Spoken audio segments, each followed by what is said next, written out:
Dion Fortune. Amor y sexo. Según el ocultismo. Colección Textos de Magia Golden Dawn. Prefacio.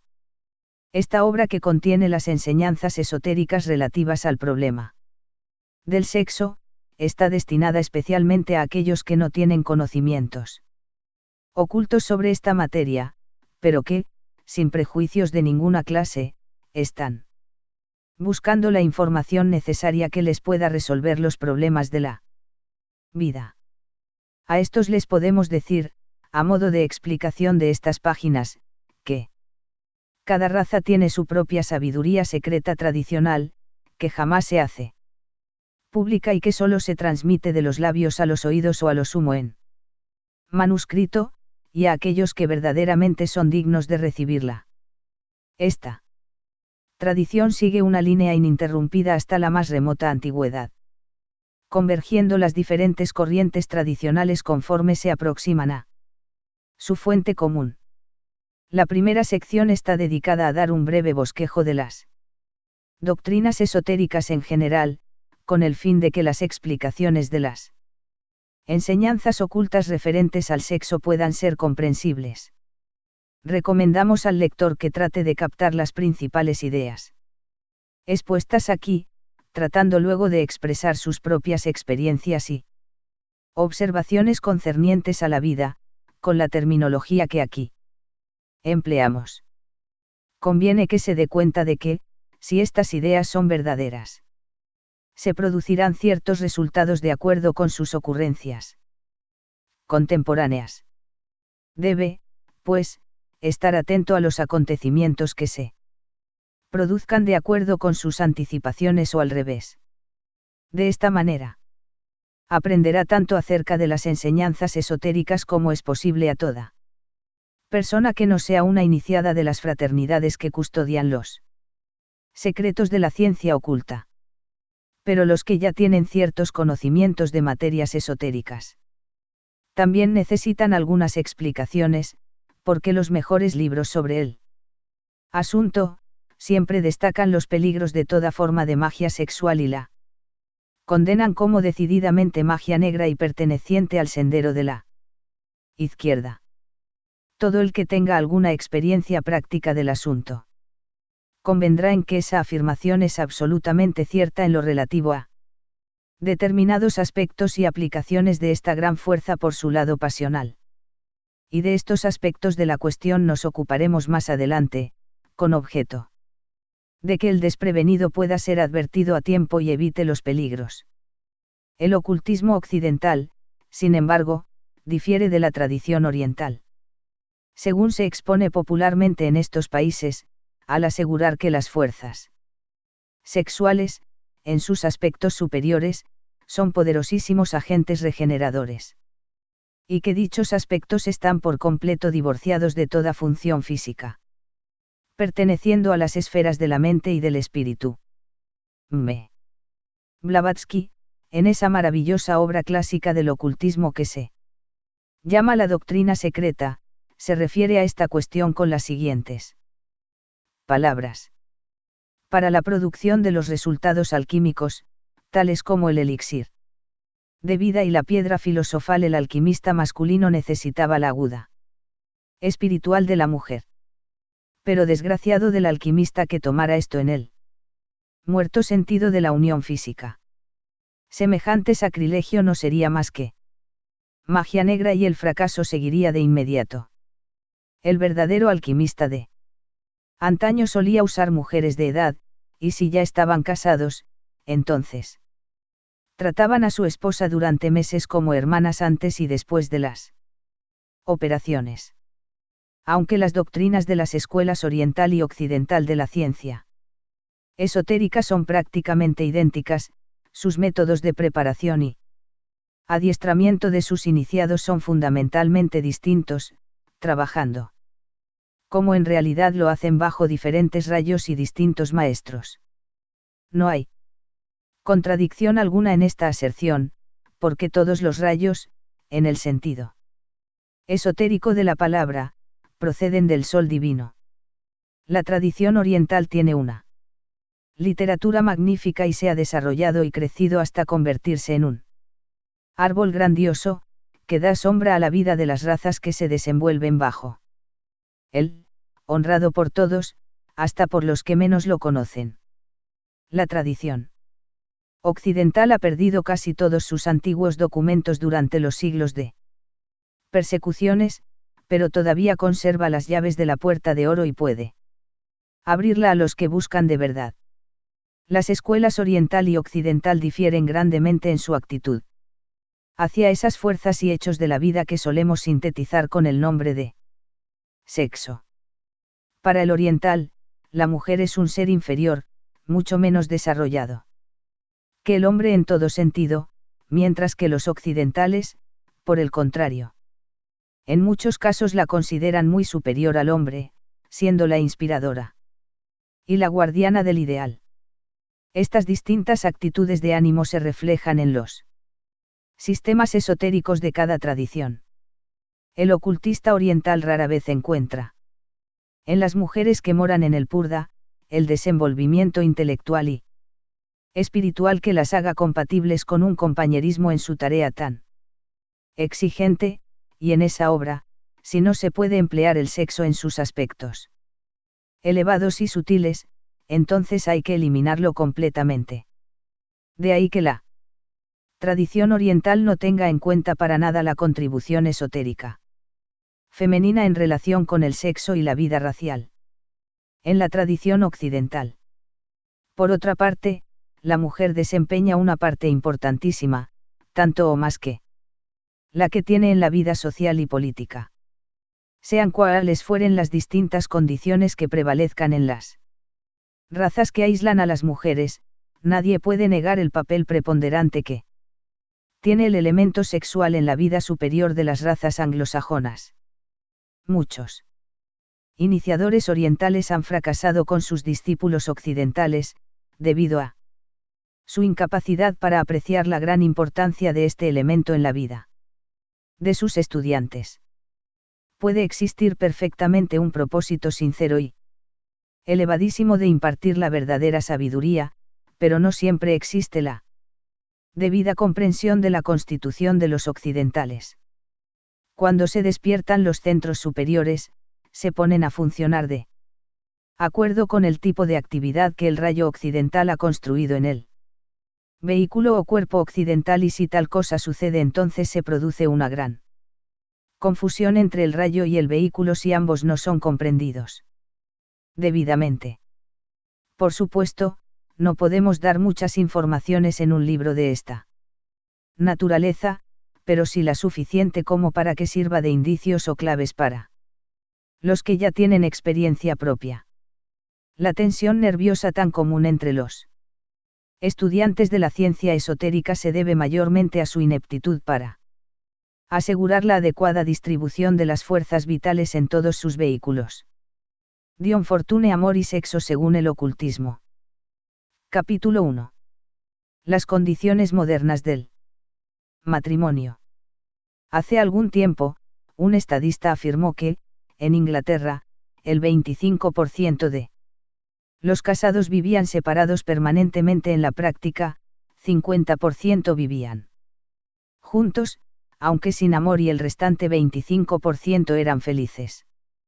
De manera, pues, que solo una cuarta parte de los matrimonios que se efectuaban en Inglaterra llenaban su objeto, lo que significa que cada persona que se casa tiene solo una probabilidad contra 4 de ser feliz.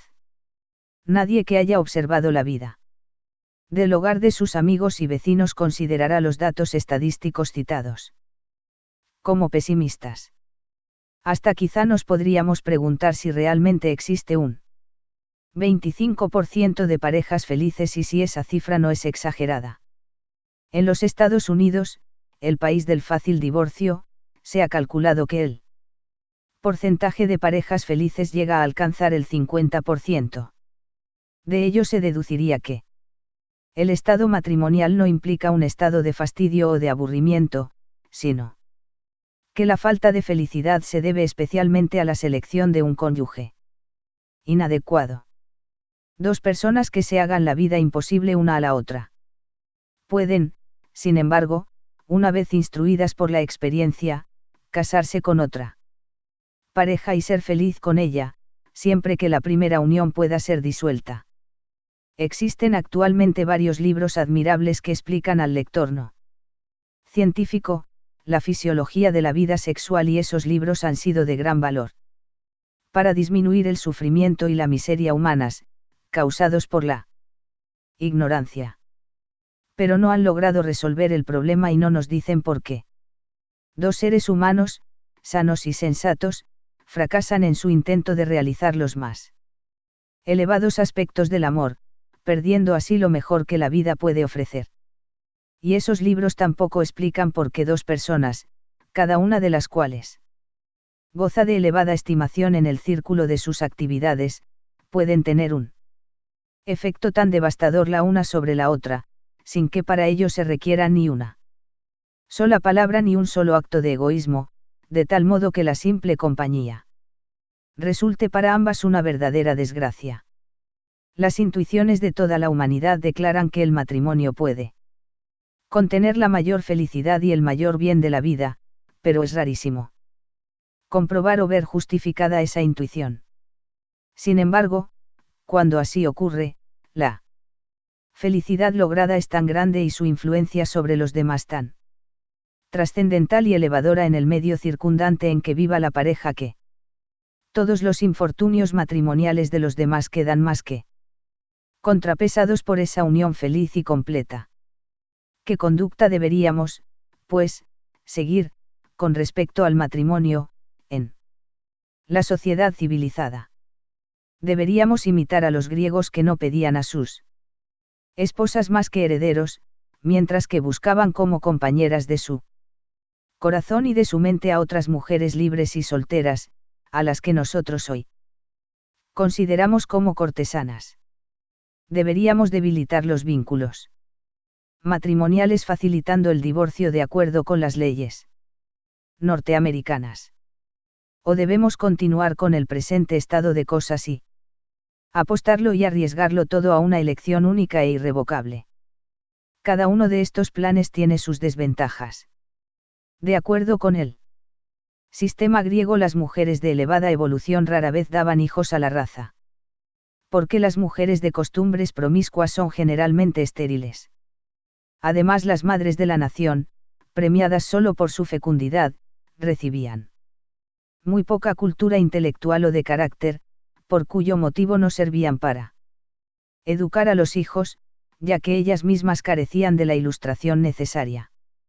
Actualmente están todos de acuerdo en que las influencias de la primera infancia son extraordinariamente importantes en lo que se refiere a la formación del carácter, y que las mujeres ignorantes e inexpertas, no pueden trascender sus propias naturalezas y dar a sus hijos lo que ellas mismas no poseen.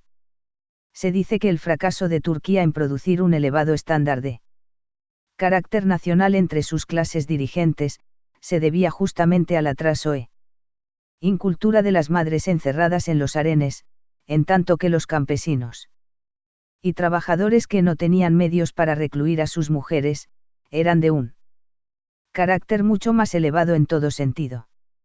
El sistema norteamericano del divorcio fácil parece resolver este problema a primera vista, pero hasta que no haya sido probado por lo menos un siglo entero, no pueden expresarse más que opiniones provisionales. Hay que tener en cuenta que la gran mayoría de los ciudadanos de la clase media de raza anglosajona no suele aprovecharse fácilmente de esas libertades, haciéndolo solo las clases ricas y los negros, que son los que suministran el mayor porcentaje de divorcios. Las consecuencias de la facilidad del divorcio en las clases ticas son dobles. En primer lugar, parece que se quebrantara el carácter, surgiendo la tendencia a evadir las responsabilidades y a no tomar nada en serio, mientras por otra parte no se llega a las profundidades de la vida y del amor en uniones que se rompen fácilmente, aumentando por otro lado la sensualidad. En segundo lugar, los hijos de los divorciados carecen de vida familiar, de Educación sistemática y de disciplina. Un padrastro o madrastra, por más concienzudo y bueno que sea, jamás podrán reemplazar al padre o a la madre verdaderos, y todos los que han tratado de criar a una familia de huérfanos saben perfectamente que no hay nada que pueda reemplazar a la influencia de la madre durante la niñez, o a la del padre durante la adolescencia, y que el niño que tiene que entrar en la vida privada de uno u otro, lo hace con una pesada tara encima. Al considerar las mejores condiciones del matrimonio, no debemos olvidar los derechos de aquellos para los cuales se ha constituido primariamente la institución del matrimonio, los hijos. Finalmente, el sistema inglés queda condenado por las mismas estadísticas, no marcha bien y no da buenos resultados. El concepto anglosajón del matrimonio es quizás el más elevado del mundo y por tanto es también el más difícil de realizar. ¿Qué puede hacerse? Rebajar nuestros conceptos o tratar de descubrir las leyes que gobiernan la felicidad matrimonial y regulan sus condiciones. La rama americana de la raza ha apelado al primer procedimiento, mientras que la rama antigua se adhiere desesperadamente a sus ideales. Y con la esperanza de que el conocimiento pueda contribuir a aliviar la situación antes de que el sufrimiento desesperado dé lugar a remedios igualmente desesperados, hemos decidido ofrecer estas páginas al lector, las cuales están basadas en las enseñanzas dadas en una de las escuelas esotéricas del Occidente. Rogamos al lector soporte pacientemente, sin dejarse envolver por los prejuicios o la ignorancia, los tecnicismos de una extraña filosofía, aceptando así cualquier luz que ella pueda arrojar sobre sus propios problemas vitales. Capítulo 2. El origen de la materia. La ciencia esotérica establece como premisa la existencia del gran inmanifestado, que podría concebirse como un océano ilimitado de energía latente, que se encuentra tras todas las cosas y del cual todo deriva su substancia y extrae su vida. Este concepto corresponde a la concepción exotérica de Dios. En segundo lugar, concibe el flujo de ese océano como una corriente directa, pero limitada, lo que corresponde a la concepción exotérica de la energía o fuerza. En tercer lugar, concibe esa energía, ahora en manifestación por la intersección de sus líneas de fuerza, como si formara vórtices que, merced a la oposición de las fuerzas mismas, producen cierta estabilidad. Estos vórtices de energías concentradas, que giran sobre sus propios centros en vez de lanzarse en línea recta por el espacio, constituyen las unidades de estabilidad que, en sus diversas combinaciones, forman las distintas clases de materia. La ciencia esotérica reconoce mucho más clases de materia que las que son conocidas por la física y la química modernas. En primer lugar reconoce los vórtices originales de estabilidad, en segundo lugar, sus combinaciones en 7 tipos simples de moléculas, en tercer lugar, concibe las combinaciones de estas moléculas en estructuras más densas, y las combinaciones formadas por estas últimas estructuras son las que constituyen las unidades. En resumen, distingue el átomo primario de manifestación, que surge del gran inmanifestado y 7 tipos de moléculas, y estas grandes divisiones de la materia se conocen esotéricamente como los 7 planos de manifestación, siendo la materia que compone nuestro mundo físico, el único conocido por el cientista exotérico, la que constituye las subdivisiones más densas e inertes y la última que se formó en el curso del tiempo evolutivo. Por tanto, es fácil ver que el cientista esotérico tiene ante sí, para su estudio, un universo 7 veces más grande que el que conoce el cientista exotérico.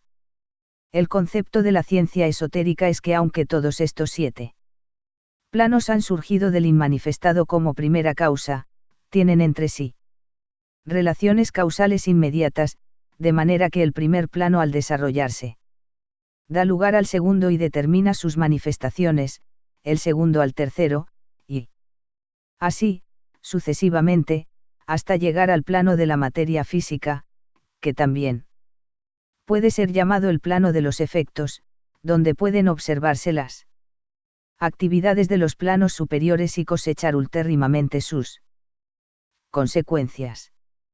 Así, pues, el ocultista que conoce las leyes de uno de los planos superiores puede contralorear las condiciones de todos los planos inferiores a ese, el cual, a su vez, está contraloreado por cualquiera que sea dueño de un plano superior al de aquel.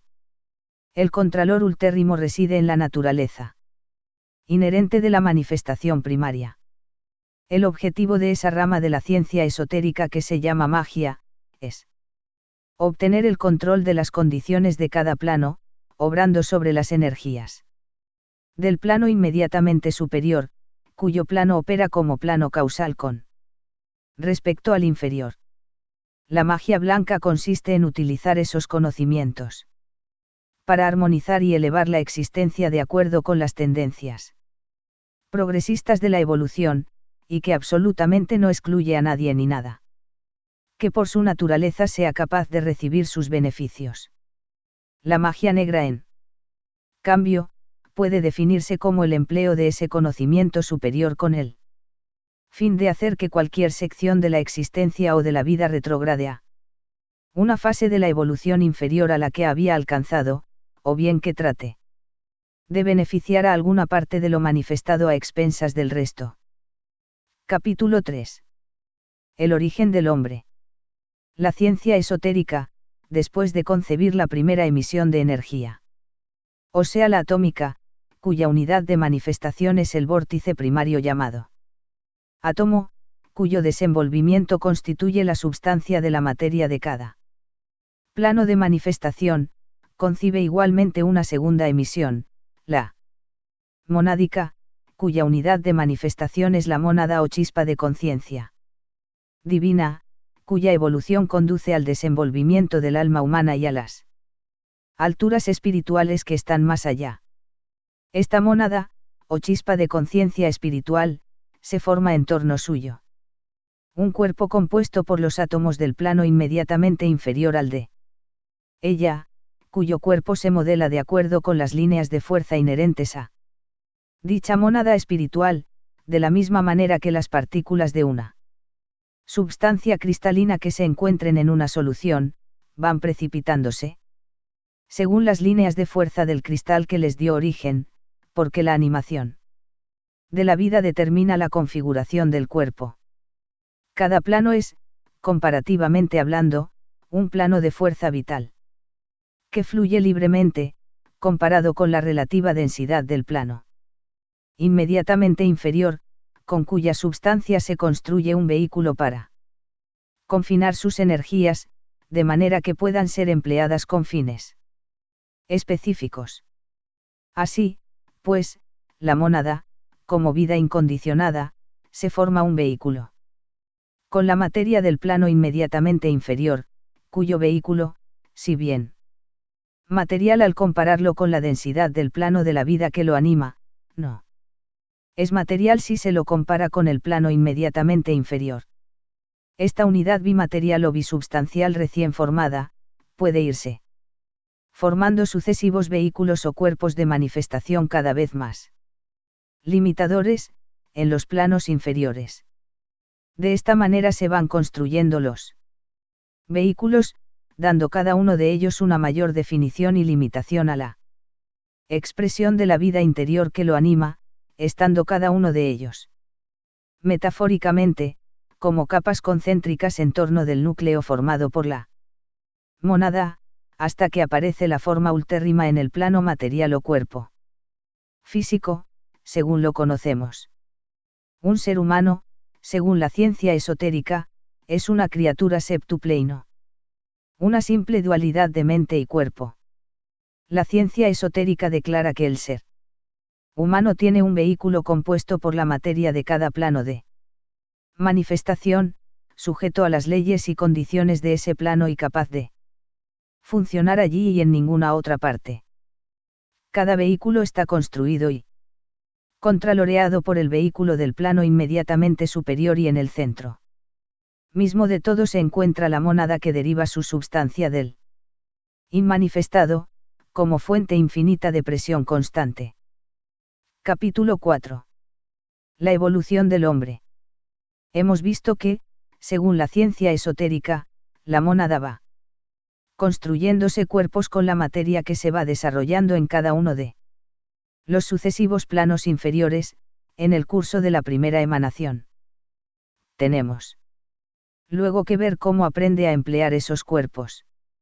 Al principio de su evolución se desarrolla por acrecentamiento, lo mismo que el reino mineral, agregando cuerpo tras cuerpo hasta alcanzar el último plano, en cuyo momento tiene una forma séptuple.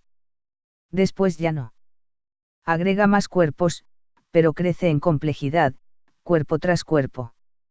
Empezando con la organización del último que desarrolló, esto es, el cuerpo físico. Por tanto, este último llega a la perfección, mientras los vehículos más sutiles quedan sin desarrollarse, como meras potencialidades. La mónada, como hemos dicho, es una chispa de la conciencia divina, sensible a las condiciones de su plano de manifestación. Tan pronto como junta en torno suyo un vehículo de la materia del plano inmediatamente inferior al suyo propio, oscurece su conciencia en su propio plano, pero la extiende a su vehículo, y así sucesivamente a través de todos los planos, hasta que se desenvuelve el cuerpo físico. En este plano la mónada enterrada solo tiene conciencia directa de un plano, al principio muy vaga, dada la primitiva organización de sus primitivos ciclos evolutivos, y luego creciendo en claridad. Conforme se van desarrollando los órganos de los sentidos, hasta llegar a la maravillosa capacidad del ojo y del oído humanos. A continuación vemos cómo empieza a desarrollarse otro sentido. Maravilloso, esporádicamente a veces, pero cada vez en un número mayor de individuos. Poco a poco vamos encontrando personas que se dan cuenta de sutilidades que escapan por completo a los 5 sentidos físicos, son sensibles y perciben los estados emocionales de sus semejantes y hasta pueden leer sus pensamientos. Esto significa que la evolución está produciendo la organización del próximo cuerpo que hay que desarrollar y que los órganos perceptivos correspondientes a ese cuerpo se empiezan a dar cuenta de las condiciones del plano al que corresponden. Y de esta manera la evolución continuará aportando cuerpo tras cuerpo, poniéndolos en operación, hasta que todos los 7 cuerpos estén organizados y correlacionados, teniendo entonces la mónada su completa expresión. Capítulo. Los 7 planos de la existencia. Generalmente se designa numéricamente a los diferentes planos de manifestación, pero la numeración no va de arriba a abajo, en el orden en que se produjo su manifestación y en el que, para mayor claridad, los hemos presentado al lector, sino que va de abajo a arriba en el orden en que van siendo perceptibles al ocultista que va desarrollando la clarividencia. ¿Y cómo? Esta nomenclatura ha sido ya establecida por la costumbre, la seguiremos empleando aquí, para no confundir a los que ya están familiarizados con la materia. El séptimo plano, conocido también con el nombre de espiritual superior, el plano del espíritu puro o el plano del espíritu abstracto, es la primera fase de la manifestación. Extrae su substancia y energía directamente del gran inmanifestado, el que para seguir usando el método pictórico, único, mediante el cual puede enseñarse la ciencia esotérica, puede concebirse como si se encontrara inmediatamente por encima del séptimo plano como si fuera un depósito de fuente infinita potencial, la que, al dinamizarse, se convierte en el séptimo plano de manifestación. En este plano no hay diferenciación Ninguna, y es el plano en el que todo es uno y uno es todo. No tiene más que dos características: la primera, es una armonía absoluta y, la segunda, una tendencia a combinar sus partículas entre sí. Al principio de una evolución, emana o brota a la manifestación en este plano la esencia monádica, en el que podemos concebir como flotantes los innumerables núcleos de vida, las mónadas, que eventualmente se convertirán en vidas humanas individualizadas. El sexto plano, espiritual inferior o plano del espíritu concreto, es el que en el curso de las edades de tiempo cósmico, aparece como resultado de la gradual organización de la esencia monádica para alcanzar esta fase del sexto plano. Y aquí nos encontramos con que surgen 7 tendencias distintas, 7 flujos o corrientes, a las que se denominan los 7 rayos y se distinguen por colores, sosteniéndose que las mónadas que están como flotando en cada una de esas corrientes de tendencia espiritual, evolucionarán hasta llegar a su ultérrima perfección, merced a diferentes tipos de actividad. Esta parcialidad no significa un desenvolvimiento unilateral, sino que, aunque todos los demás elementos estarán presentes, uno de ellos predominará y dará la nota clave. La característica principal del sexto plano es la tendencia. Quinto plano, el mental superior o plano de la mente abstracta, es el que ve el desenvolvimiento de las cualidades de la esencia monádica y su diferenciación en tipos. Desde aquí en adelante ya no está justificado hablar de esencia monádica, porque en este plano los núcleos de vida se ponen en función y la vida se convierte en vidas. Cuarto plano, el mental inferior o plano de la mente concreta, se caracteriza por limitación, que da nitidez y fijeza, lo que falta en los planos superiores. Es el plano del pensamiento concreto y se caracteriza por la memoria. Tercer plano, o astral superior, es el plano de las emociones y se caracteriza por su responsividad a la atracción, al deseo de unión. Segundo plano, o astral inferior, es el plano de los instintos y de las pasiones, el plano psíquico, y se caracteriza por el deseo de atraer o poseer. El primer plano o físico, es el mundo material que conocemos como seres humanos encarnados en cuerpos de sangre y carne. Capítulo 6. El séptuple ser humano. Por las consideraciones que anteceden resulta evidente que el ser humano está compuesto por substancias procedentes de cada uno de los 7 planos de existencia y por medio de estos elementos que componen su naturaleza se puede poner en contacto con dichos planos y si careciere de cualquiera de esos elementos, no podría realizar las funciones propias de ese plano. Si una persona careciera de la substancia derivada del tercer plano, carecería igualmente de afecciones tiernas, las cuales sería incapaz de sentir en sí mismo o de comprenderlas en los demás. Cada una de las substancias propias a los 7 planos está organizada de acuerdo con las leyes de su propio plano y en la literatura esotérica se las llama cuerpos, aunque la expresión de estado de conciencia daría una impresión mucho más exacta del significado oculto de dicho término. Para comprender todas las implicaciones de la doctrina esotérica, el lector debe concebir que, además de su cuerpo físico, que está formado con la materia del primer plano y responde a sus condiciones, tiene un sistema u organización de instintos y pasiones que surgen en él. Debe concebir también que merced a la inducción simpática de la pasión en sí mismo, lo que es un fenómeno muy común, puede percibir las pasiones de los demás. Este aspecto de su naturaleza es su cuerpo psíquico o pasional y funciona en él. Segundo plano o astral inferior. Además, debe darse cuenta de que tiene una naturaleza emocional similarmente organizada y relacionada con su propio plano de existencia.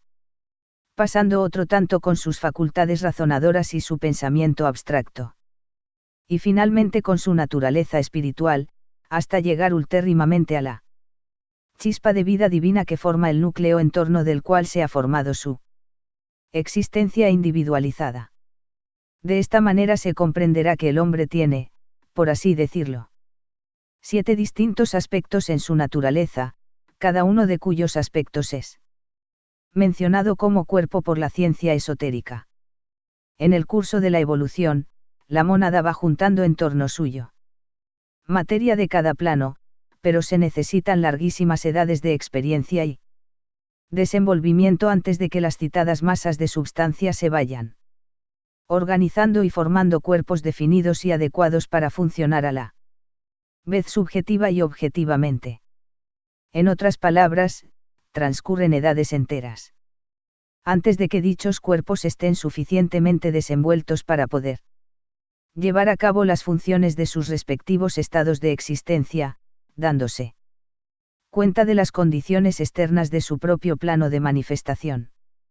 El cuerpo físico funciona y se da cuenta de su ambiente circundante mediante la conciencia directa, pero en el ser humano corriente, este es el único cuerpo que ha logrado hasta ahora este desarrollo dual.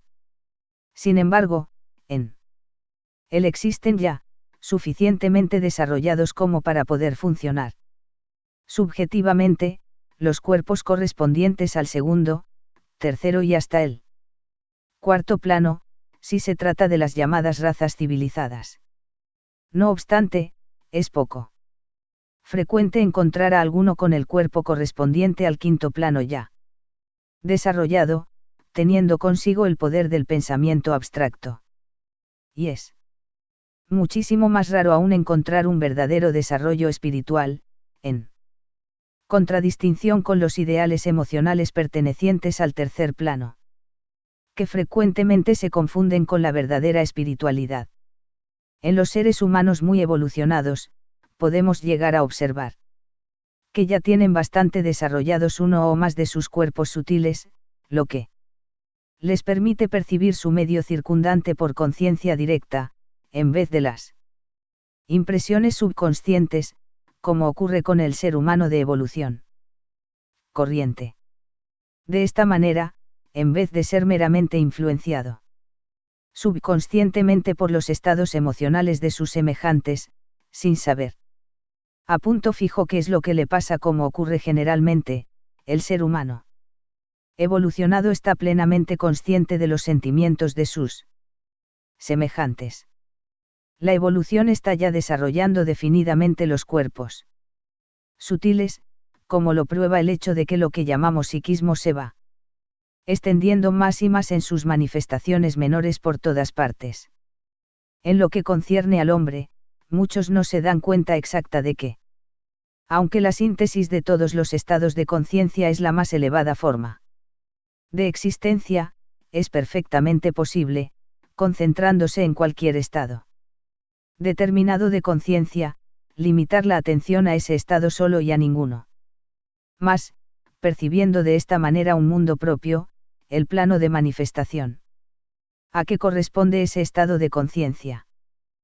Cuando una persona procede así, se dice que está funcionando en su cuerpo astral en el tercer plano, o bien en su mente concreta sobre el cuarto plano, y mientras está ocupada así, la forma física, de la que se ha retirado la conciencia, se encuentra en un estado de trance. Los que tienen el conocimiento necesario se ponen en estado de trance a voluntad para lograr así la extensión de la conciencia a planos con los que no pueden ponerse en contacto de otra manera en el estado actual de desenvolvimiento que hayan alcanzado. Sin embargo, muy pocos se dan cuenta de la extensión hasta donde alcanza esta expansión de la conciencia involuntariamente durante el sueño entre las personas que han evolucionado algo más que el término medio de sus semejantes. El verdadero fin de la evolución no es, sin embargo, segregar la conciencia, sino correlacionarla, y el sistema de utilizar el trance para trascender la conciencia física no es más que un expediente temporario simplemente. Capítulo 7. El concepto esotérico de la vida y de la muerte. La ciencia esotérica afirma la eternidad de la vida. Su concepción central está involucrada en la palabra reencarnación, lo que implica una unidad permanente de existencia que va animando a una sucesión de cuerpos perecederos. Para que este concepto sea claro, debe recordarse que la individualidad y la personalidad constituyen dos aspectos completamente distintos del ser humano. La individualidad está compuesta por los tres cuerpos superiores, esto es, la chispa del espíritu puro del séptimo plano, la naturaleza espiritual concreta del sexto plano, y la mente abstracta del quinto plano. Una vez que estos tres han evolucionado totalmente, duran toda una evolución, siendo al final absorbidos nuevamente en lo infinito como centros de radiación organizados.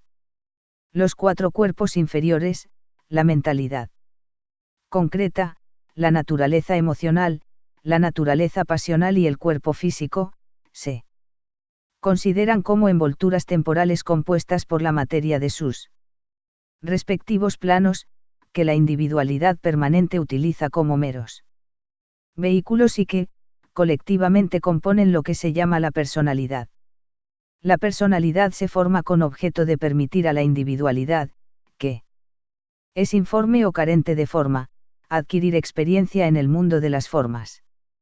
Y queda descartada tan pronto como se deteriora y disminuye su utilidad, siendo absorbidas las experiencias por las que pasó por la individualidad, constituyendo el alimento que ésta utiliza en su desarrollo.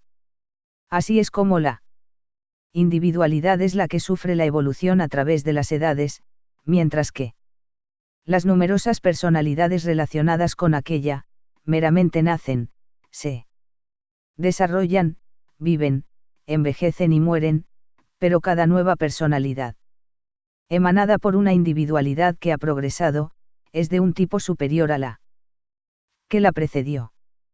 La individualidad es, pues, la unidad de evolución, mientras que la personalidad es la unidad de encarnación.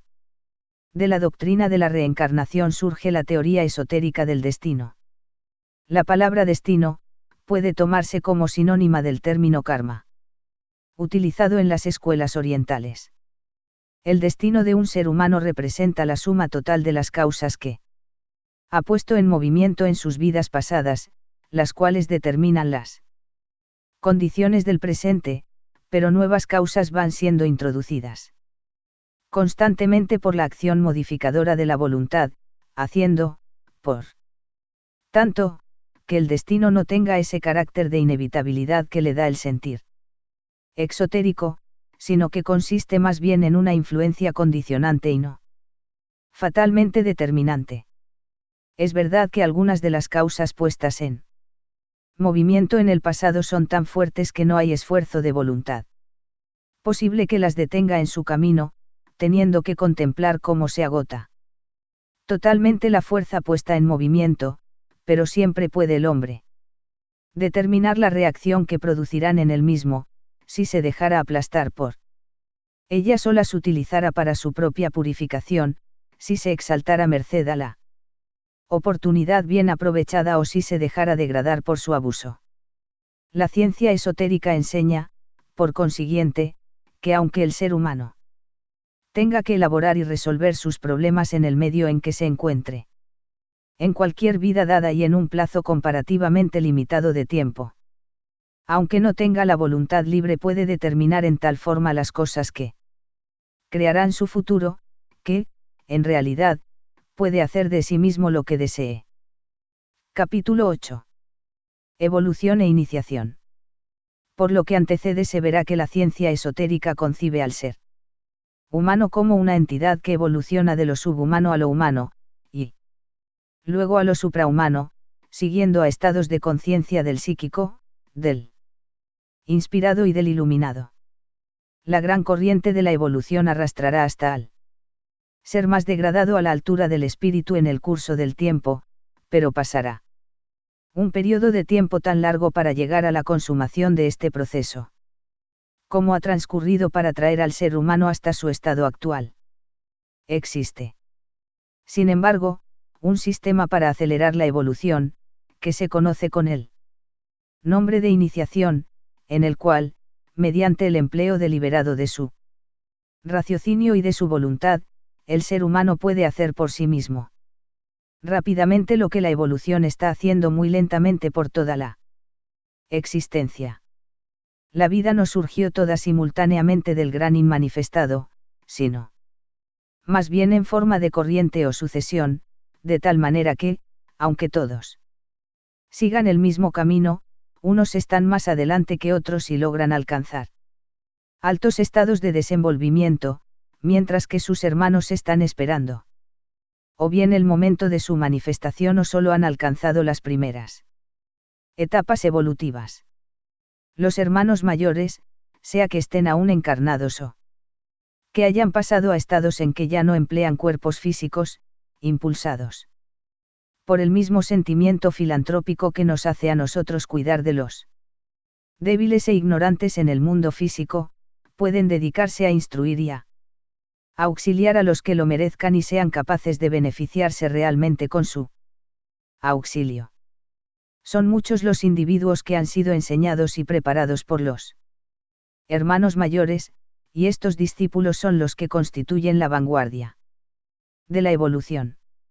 Estos, a su vez, instruyen a otros, que serán sus sucesores, de tal manera que la evolución puede considerarse como el triángulo que forma una bandada de patos salvajes en vuelo, en el cual el más fuerte ocupa el vértice donde la presión del aire es más terrible, mientras que los más débiles, según sus respectivas fuerzas, van ocupando sus lugares detrás. Si la naturaleza moral, intelectual y espiritual de un ser humano está bien desarrollada, o, para emplear la terminología esotérica, si sus cuerpos sutiles se están organizando debidamente, entonces puede ser elegido por los hermanos mayores y dársele una preparación especial. Las instrucciones se le envían al principio telepáticamente por intermedio de la mente subconsciente.